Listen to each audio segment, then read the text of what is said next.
আমি লক্ষ্য করলাম তিনি আমার ওখানে চেয়ে আছেন।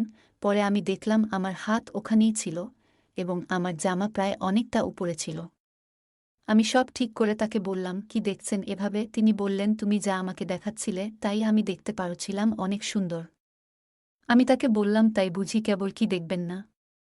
আরও কিছু করার ইচ্ছা আছে? হ্যালো ফ্রেন্ডস, কেমন আছো সবাই? আমি লিজা।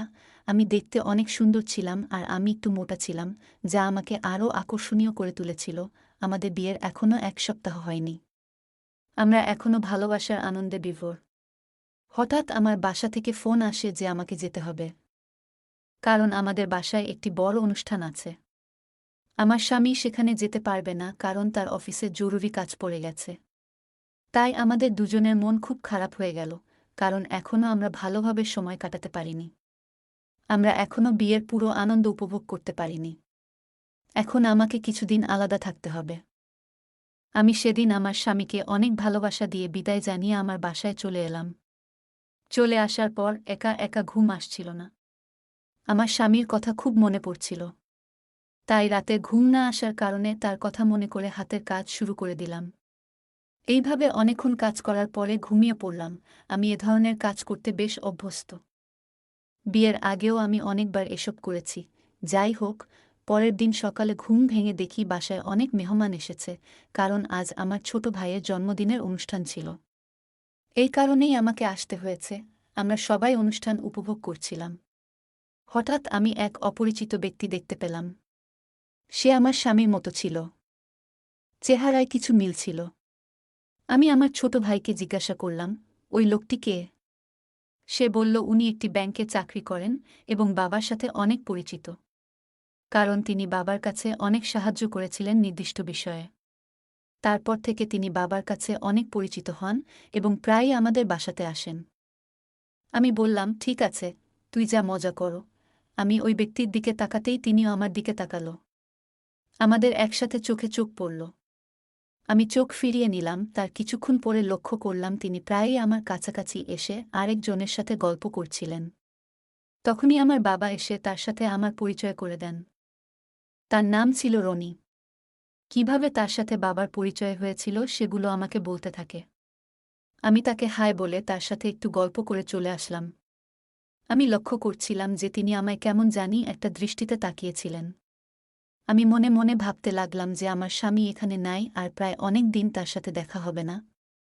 তাহলে তার সাথে কিছু করে ফেলতে হবে, কারণ তিনি দেখতে ভালোই ছিলেন, আমার অনেক পছন্দ হয়েছিল।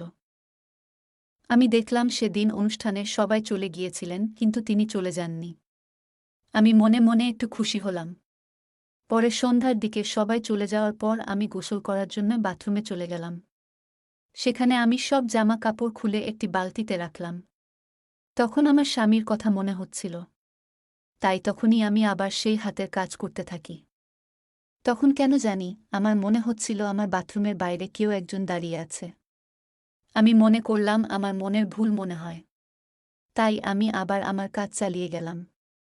হঠাৎ আমার মুখ দিয়ে একটু জোরে শব্দ বের হয়। তখনই বাইরে থেকে ওই লোকটি বলে উঠে, কি হলো, পড়ে গেলা নাকি? আমি বললাম, না, কিছু হয়নি, আমি গান করছিলাম। আর আপনি বাইরে কি করতেছেন? তিনি বললেন, আমিও গোসল করব, তাড়াতাড়ি বের হওয়া। এই কথা শুনে আমি আর দেরি না করে তাড়াতাড়ি গোসল শেষ করে বের হওয়া। দেখলাম তিনি দাঁড়িয়ে আছে আর আমার ভেজা শরীরের দিকে তাকিয়ে আছে। আমি তখন তাকে মজা করে বললাম, নেন, তাড়াতাড়ি আপনি গোসল করেন, একটু পরে যখন আমি আসলাম। আমার মনে হলো যে আমি আমার জামা কাপড় আর শর্টস সবই সে জায়গায় রেখে এসেছি। তাই আমি দ্রুত দেরি না করে বাথরুমে গিয়ে বাইরে থেকে তাকি আর বলি, আপনি এখনই একটু বের হন, আমার জামা কাপড় সেখানে আছে, সেগুলো আমাকে নিতে হবে। তিনি আমার কথা শুনে বললেন, এখন পারব না, পরে আসো। আমি উত্তর দিলাম, না, এখনই সেগুলো লাগবে। তিনি জবাব দিলেন, আমি সবকিছু খুলে গোসল করছি, শুধু একটি একটি শর্ট প্যান্ট আছে, আমি কিছু নিয়ে আসিনি, তাই এখন বের হতে পারব না। আমি বললাম, সমস্যা নেই, একটু বের হন। আমার কথা শুনে তিনি বের হলেন। তখনই আমি তার যা দেখলাম। তার শর্টসের উপর থেকে সেটি একদম পরিষ্কার বোঝা যাচ্ছিল। আমি তা অবাক চোখে চেয়ে রইলাম। আমি ভুলেই গেছিলাম যে কেন সেখানে যাওয়ার কারণ। তিনি বললেন, যদি এভাবে চেয়ে থাকি তাহলে সেটি বাইরে বের হয়ে আসবে। আমি একটু লজ্জা পেয়ে কিছু না বললেই সেখান থেকে চলে আসলাম। রুমে এসে আমি তার ওটার কথা ভাবতে লাগলাম। মনে মনে ভাবছিলাম এটা তো আমার স্বামীর থেকেও ভালো হবে। এবার ঠিক করলাম যে যে করেই হোক আমার সেটা লাগবে। এইসব ভাবতে ভাবতে আমি আমার সাথে কাজ আবার শুরু করে দিলাম। অনেকক্ষণ কাজ করেক্ষণ যে ঘুমিয়ে পড়লাম নিজেই জানি না। কিছুক্ষণ পরে তিনি আমার রুমে আসেন এবং আমাকে ঘুম থেকে উঠিয়ে বলে বাবা নাকি আমাকে ডাকছেন। আমি লক্ষ্য করলাম তিনি আমার ওখানে চেয়ে আছেন। পরে আমি দেখলাম আমার হাত ওখানেই ছিল এবং আমার জামা প্রায় অনেকটা উপরে ছিল। আমি সব ঠিক করে তাকে বললাম, কি দেখছেন এভাবে? তিনি বললেন, তুমি যা আমাকে দেখাচ্ছিলে তাই আমি দেখতে পারছিলাম, অনেক সুন্দর। আমি তাকে বললাম, তাই বুঝি, কেবল কি দেখবেন না? আরও কিছু করার ইচ্ছা আছে? তিনি বললেন, তুমি চাইলে সব হবে। আমি বললাম, আজ রাতে আমার রুমের দরজা খোলা থাকবে এবং আমি আপনার জন্য অপেক্ষা করব। এই বলে আমি আমার বাবার সাথে দেখা করতে গেলাম। আমি অনেক খুশি ছিলাম যে কোনোভাবেই আজকে তাহলে আমি সেটার আনন্দ নিতে পারব। রাতে খাওয়া দাওয়া শেষে আমি আমার রুমে চলে যাই আর তার জন্য অপেক্ষা করতে থাকি। আর আমি আমার স্বামীর সাথে ফোনে মজা করছিলাম আর আমি হাতের কাজও করছিলাম। আমার স্বামীকে মজা দিচ্ছিলাম ফোনে। একটু পরে ফোন রেখে এবার তার কথা ভাবতে ভাবতে আবারও হাতের কাজ শুরু করে দেই। এভাবে কখন যে ঘুমিয়ে পড়লাম নিজেও জানি না। মাঝ রাতে হঠাৎ আমার ঘুম ভেঙে যায়। দেখি তিনি কখন যেন আমার রুমে চলে আসছিলেন। আর তিনি আমাকে ভালোবাসা দিতেছিলেন। আমি দেখলাম তিনি আমার সব খুলে রেখেছিলেন। তারপর আমি তাকে আর দিলাম না। তিনি তার কাজটা অনেক আনন্দের সাথে করতেছিলেন আর আমার অনেক ভালো লাগছিল। অনেক সময় ভালোবাসা নিয়ে আমি তাকে ভালোবাসতে শুরু করি। আমি তারটা দেখে অনেক খুশি ছিলাম, কারণ এটা অনেক ভালো। তারপর আমি তাকে বললাম, এখন আসো আর কাজটা শুরু করে দেন। তিনি আর দেরি না করে আসল কাজটা করা শুরু করে দিলেন। আমার অনেক ভালো লাগছিল, যা তোমাদের বুঝাতে পারব না। এইভাবে আমরা সারা রাত একসঙ্গে কাটিয়ে দেই। আমরা সারা রাত একে অপরকে ভালোবাসা দিয়ে কাটিয়ে দেই। আমি অনেক হ্যাপি ছিলাম, কারণ অনেক দিন পর এত ভালো একটা পেয়েছিলাম। তারপর থেকে আমি প্রায় তার সাথে সময় কাটাই।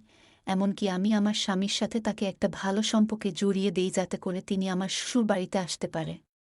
এখন সে প্রায়ই আমার শ্বশুর বাড়িতে আসে আর আমি তার সাথে সময় কাটাই অনেক আনন্দের সাথে। গল্পটা কেমন লাগলো জানাতে ভুলো না। তোমাদের সাথেও কি এমন কোনো ঘটনা ঘটেছে? যদি ঘটে থাকে তাহলে কমেন্টে জানাতে ভুলো না।